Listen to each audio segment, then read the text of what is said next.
Assalamualaikum warahmatullahi wabarakatuh.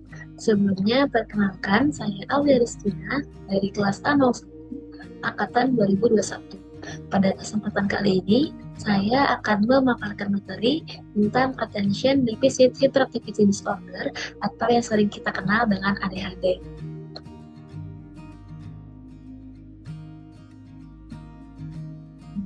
Baik, ada 3 poin utama yang akan menjadi pembahasan pada kesempatan kali ini, yaitu konsep anak ADHD, identifikasi dan asesmen anak ADHD, dan intervensi anak ADHD.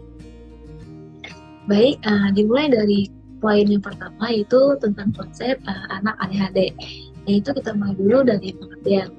ADHD sendiri itu merupakan kependekan dari Attention Deficit Hyperactivity Disorder, yang dimana attention memiliki arti perhatian, defisit itu kurang, hyperactivity itu hiperaktivitas, dan arti disorder itu sama dengan gangguan. Dalam bahasa Indonesia, ADHD itu sering disebut dengan gangguan pemusatan perhatian dan hiperaktivitas atau bisa juga disebut GPPH.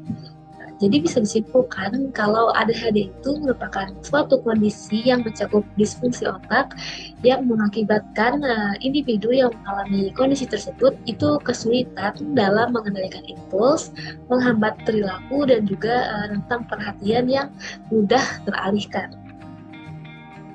Perlu diingat bahwa tidak semua anak yang mengalami gangguan pemusatan perhatian itu disertai dengan hiperaktivitas.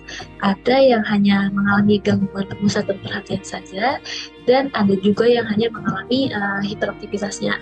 Tapi juga ada yang mengalami gangguan pemusatan perhatian yang disertai hiperaktivitas. Selanjutnya itu penyebab anak ADHD. Sebenarnya itu belum diketahui secara pasti dan jelas bahwa apa yang menjadi penyebab utama bahwa seorang anak itu bisa mengalami gangguan ADHD. Tapi seperti yang dikatakan oleh American Psychiatric Association tahun 2004 ini, bahwa ADHD ini merupakan gangguan ataupun penyimpangan yang bersifat multifaktorial, yang mana ada beberapa faktor yang dianggap ataupun diduga sebagai penyebab gangguan ADHD ini. Yang pertama ada faktor genetik, yang kedua ada faktor risiko, yang ketiga ada faktor lingkungan, yang keempat ada kerusakan otak, dan yang kelima ada zat aditif dan makanan gula. Untuk zat aditif dan makanan gula sendiri ini tuh bukan merupakan penyebab pasti, tapi ini bisa dibilang jika seorang anak itu mengonsumsi zat aditif dari makanan dan juga gula, itu bisa memperburuk atau memperparah gangguan perilaku dan juga meningkatkan hiperaktivitas anak itu sendiri. Yang ketiga itu adalah karakteristik anak ADHD. Masih menurut American Psychiatric Association tahun 2004, itu terdapat 3 karakteristik utama anak yang mengalami gangguan ADHD. Yakni yang pertama inatensi atau kesulitan memusatkan perhatian. Contohnya anak ini ceroboh, mudah terganggu dan juga pelupa. Yang kedua ada impulsivitas atau kesulitan menahan keinginan. Contohnya itu anak memberikan jawaban sebelum pertanyaan selesai dan juga kesulitan mengantri. Dan yang ketiga ada hiperaktivitas atau kesulitan mengendalikan gerakan.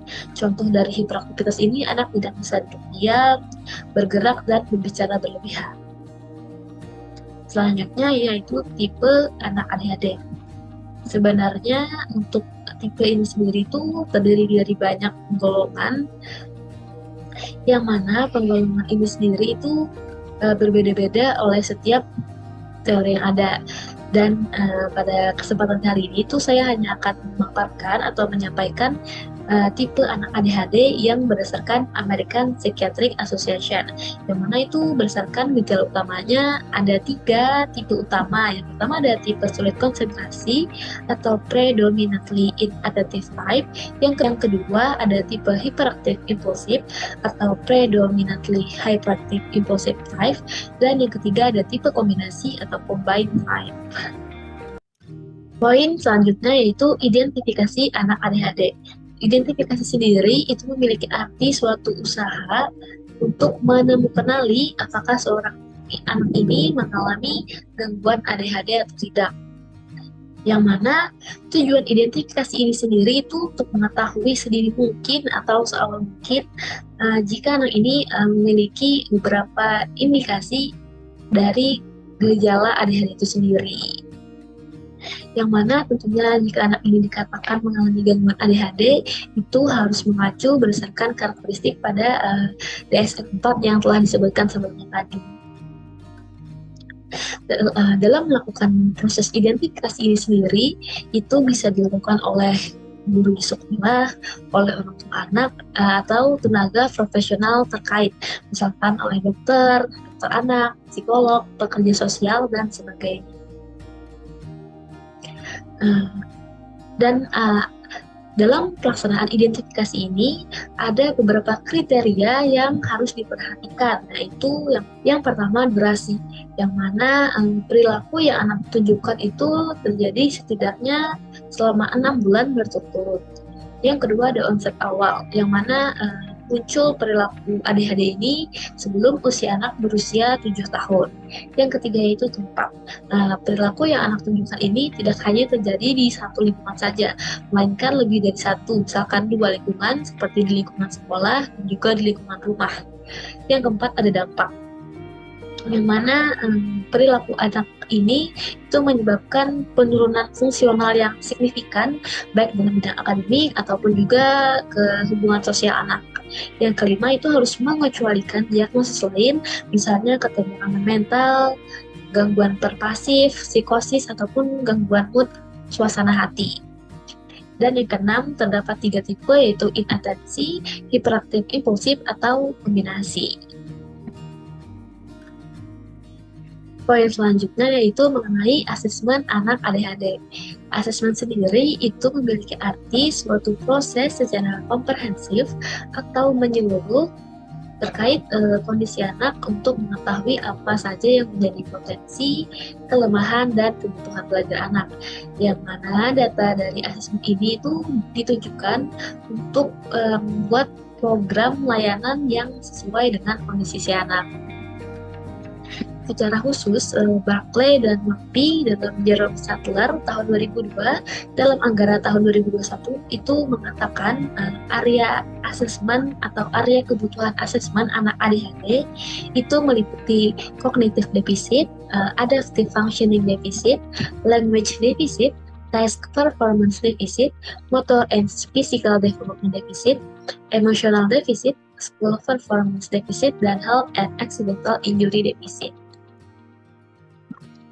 Asesmen anak ADHD ini sendiri juga merupakan suatu langkah yang penting, esensial, dan fundamental untuk penyusunan layanan intervensi bagi si anak ADHD.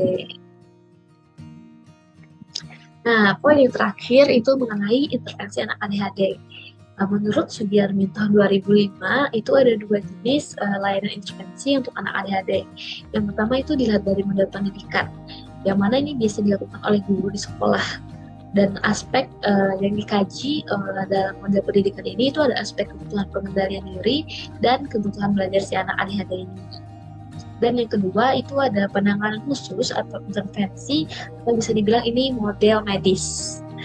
Sebenarnya ada banyak terapi yang bisa diberikan kepada anak ADHD, tapi pada kesempatan kali ini saya akan menyampaikan contohnya 3 saja, yaitu terapi modifikasi perilaku, terapi bermain, dan terapi musik.